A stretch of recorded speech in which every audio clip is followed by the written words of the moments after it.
తెలంగాణ రాష్ట్రంలో 1948లో తెలంగాణకు స్వతంత్రం వచ్చింది. 1948 సెప్టెంబర్ 17 తారీఖు స్వతంత్రం వచ్చింది. ఇక నిన్న గాయ గత్తర చేసిరంతా విపక్ష పార్టీలు ఇదెందుకు చేస్తలేవు అదెందుకు చేస్తలేవు అని చెప్పి చేస్తా ఉన్నాను. ఇగో ఈయన బాలచందర్ ప్రజలారా క్యాస్ట్ సెన్సస్ పేరుతో ఇక ఇటువంటి వాళ్ళతో చాలా ప్రమాదం అన్నట్టు. రేటో బాయ్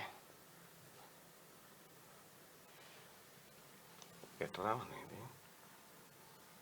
జరొక్కసారి మళ్ళా పెడతామే. ప్రజలారా క్యాస్ట్ సెన్సస్ పేరుతో హిందువులను విడగొట్టి ప్రయత్నం జరుగుతుంది. అలా చేస్తే దేశం నాశనం అవుతుంది.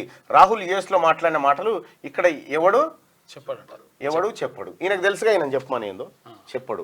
కేవలం వీళ్ళ మైండ్లో వీళ్ళు ఏం చేస్తారంటే ఒక ఫేక్ న్యూస్ తయారు చేసి స్ప్రెడ్ చేస్తారు అన్నట్టు. క్యాస్ట్ సెన్సస్ చేస్తే హిందువులు విడిపోతారా? 1931 దాకా క్యాస్ట్ సెన్సస్ చేసిరు, అప్పుడు ఎందుకు విడిపోలే? ఇప్పుడు కొత్తగా ఎందుకు విడిపోతారు? విడిపోయేది హిందువులు కాదు, చిన్న భిన్నమయ్యేది బీజేపీ.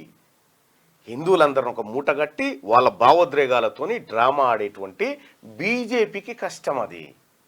ఇప్పుడు బీజేపీని కాపాడాలి కానీ ఈ దేశంలో కుక్కలకు నక్కలకు లెక్క ఇప్పుడు జంతువులను లెక్క పెట్టిరా ఎన్ని పులులు ఉన్నాయని. పులులు విడిపోయినాయా? ఇప్పుడు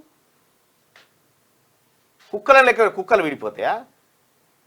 ఈ పిచ్చి పనులు బంద్ చేయరి. నీకు తెలివి లేదు నటపిచ్చి లేదని అర్థమవుతా ఉంది. అసలు ఇక్కడ రాహుల్ గాంధీ యుఎస్లో మాట్లాడిన మాటలు ఇక్కడ ఎవడు చెప్పడని చెప్తాను. ఏందో చెప్పు మాటలు చూద్దాం.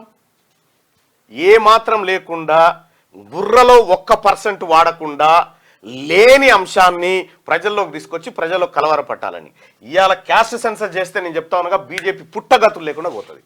అందుకే బీజేపీ దాన్ని అడ్డుకొని ఇటువంటి వాళ్ళని తయారు చేసి చెప్తుంది అన్నట్టు. క్యూ న్యూస్ ఛానల్లో పనిచేయటకు అనుభవం గల సీనియర్ వీడియో ఎడిటర్స్ కావాలను సంప్రదించవలసిన నెంబర్ 8688926084. qnewsads@gmail.com ను సంప్రదించండి. లైక్ చేయండి.